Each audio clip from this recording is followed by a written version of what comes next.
In the fall of 1985, the most wanted object in America wasn't a car, or a gadget, or a piece of jewelry. It was a bear. A soft, chubby, brown bear with eyes that blinked and a mouth that moved while he told stories out loud. Parents lined up outside toy stores before dawn. They fought over the last box on the shelf. Some paid double, triple, whatever it took, because Christmas morning without that bear was unthinkable. The company that made him had existed for less than a year. Within 2 years it would be worth hundreds of millions of dollars. And within 3, it would be bankrupt, its factory silent, its bear sold off for scraps in a courtroom. This is not a story about a bad toy. The bear was wonderful. It's a story about what happens when a company confuses a miracle for a machine when it looks at one impossible Christmas and decides it can order another one, on demand, forever.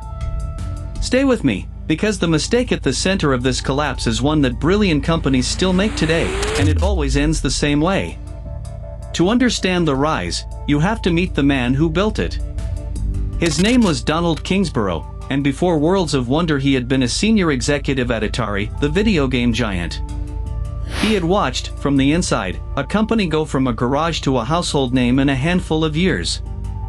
He had felt what explosive, world-changing growth actually feels like. And he had also watched Atari begin to wobble as the video game market turned. So when Kingsborough struck out on his own in 1985, he wasn't a wide-eyed beginner. He was a man who had seen a rocket launch, and who believed he knew how to build another one. His idea was deceptively simple. Take a plain teddy bear, the most timeless toy there is, and give it a voice. Not a cheap pull-string voice, but a real one. Hide a small cassette tape player inside the bear's body, and use the tape signal to move his eyes and his mouth in time with a story. To a child in 1985, it looked like magic. The bear seemed alive. He looked at you. He told you tales and asked you to turn the page along with him. They named him Teddy Ruxpin, and they bet their new company on him. It was the kind of bet that either makes you or ends you. This time, at first, it made them. When Teddy Ruxpin hit shelves, he didn't just sell. He detonated. He became the best-selling toy in America, the must-have of the season, the thing every commercial and every playground conversation revolved around. And Worlds of Wonder did what every company dreams of doing in that moment: it caught lightning a second time.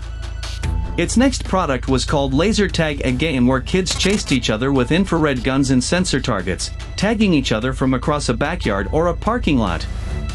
Like the bear, it wasn't just popular. It became a craze. For a brief, dazzling window, Worlds of Wonder had not one but two of the hottest toys in the country at the same time. The numbers were staggering. A company that had been nothing in early 1985 was pulling in hundreds of millions of dollars a year by 1987, reportedly climbing past $300 million in annual sales. It was, by most measures, the fastest-growing toy company in American history. In 1986, it went public, and Wall Street piled in, hungry for a piece of this rocket. Kingsborough had done it again. He had built a second Atari, and this time he owned it. The magazines wrote glowing profiles. The company was held up as a case study in how to win, a symbol of what raw entrepreneurial energy could do in a sleepy old industry. The offices filled with new hires. The factories ran hot. Recruiters could barely keep up with the openings, and the whole operation carried the giddy, invincible mood of a company that had never once been told no. Everyone involved believed, with total conviction, that the growth would simply continue. And that belief, reasonable, understandable, almost irresistible, was the seed of everything that came next. Here is the thing about toys that almost nobody wants to admit while the money is pouring in. Toy hits are not businesses. They are lightning strikes.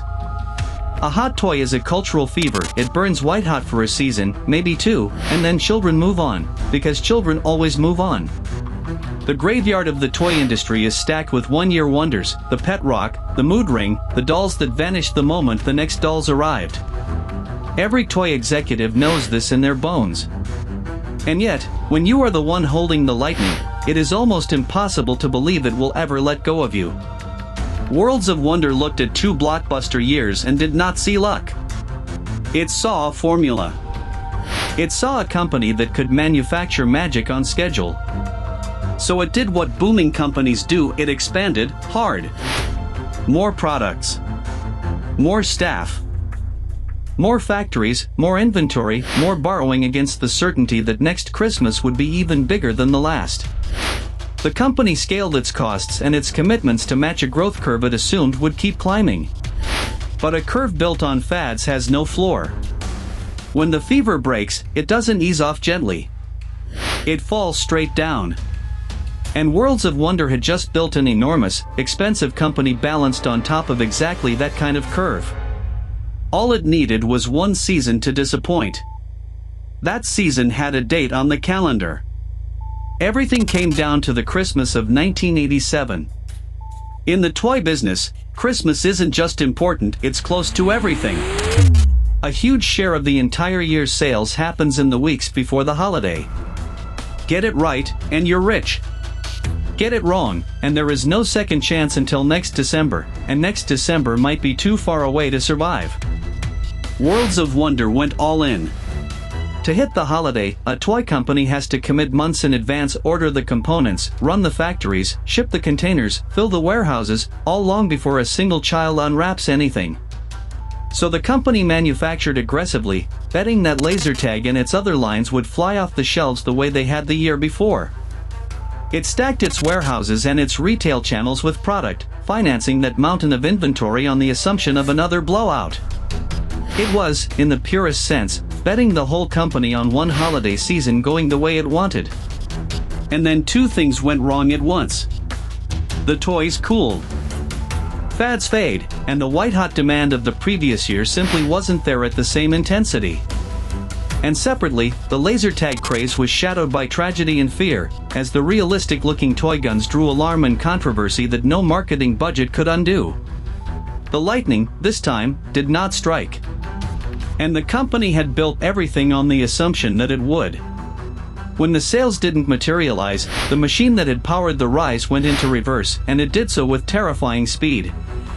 Retailers who had loaded up on Worlds of Wonder toys found themselves sitting on stock that wasn't moving. So they stopped reordering, cut their prices to clear the shelves, and sent unsold product back. That's the brutal mechanic of the toy business. The same channel that floods you with cash on the way up starves you on the way down. All those months of aggressive manufacturing, all that borrowed money poured into inventory, all those expanded costs, they were built for a Christmas that never arrived. And the bills didn't care. The debt taken on to fund the expansion still had to be serviced. The factories and staff still had to be paid.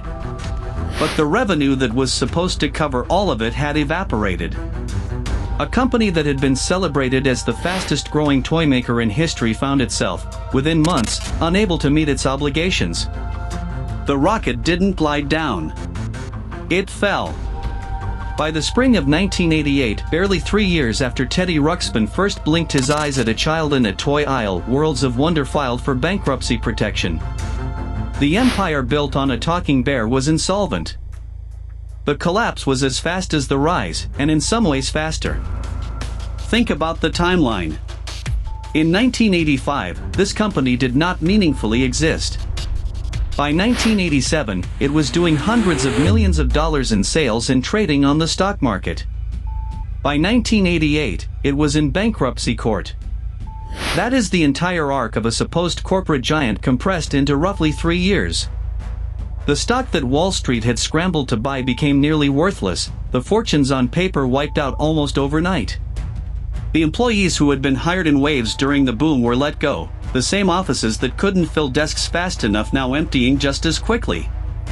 And the assets, including Teddy Ruxpin himself, the bear that had started it all, were eventually sold off and passed through other hands, a mascot outliving the company that created him. It's tempting to look at that wreckage and say the toys failed. But they didn't. Teddy Ruxpin was a genuine phenomenon. Laser tag was a genuine craze. The products did exactly what great toys are supposed to do. What failed was the belief wrapped around them, the assumption that a fever could be scheduled, that lightning would return on command, that 2 magical Christmases guaranteed a third. The company didn't die because its toys were bad. It died because it built a permanent structure on a temporary miracle. So what is the lesson buried in that toy box? It's this. There is a difference between a hit and a business, and confusing the two is one of the oldest, most seductive mistakes in all of commerce. A hit is a moment. A business is a machine that survives after the moment ends. Worlds of Wonder had 2 of the greatest hits the toy world had ever seen, and almost no machine underneath them to catch the fall. It scaled its costs, its debt, and its promises to match its best year, and left itself nothing for a normal one. And the deepest trap is that this mistake doesn't look like a mistake while you're making it. It looks like confidence. It looks like ambition. It looks like a leader who has done it before and knows how to do it again. But betting everything on the assumption that the good times don't end isn't strategy. It's just optimism with the company's life on the line. You see the same shape everywhere now, the app that goes viral and staffs up for a growth curve that flattens, the brand that mistakes one perfect season for a permanent trend, the company that borrows against a future it simply assumes will arrive. Every one of them is holding the same lightning worlds of wonder held, and telling itself the same comforting story. So the next time you watch a company rise impossibly fast on the back of one irresistible thing, ask the quiet question its founders usually don't. What happens the Christmas the magic doesn't come? Because for the ones who never build an answer, the magic always, eventually, doesn't. What modern company do you think is betting everything on one more perfect season?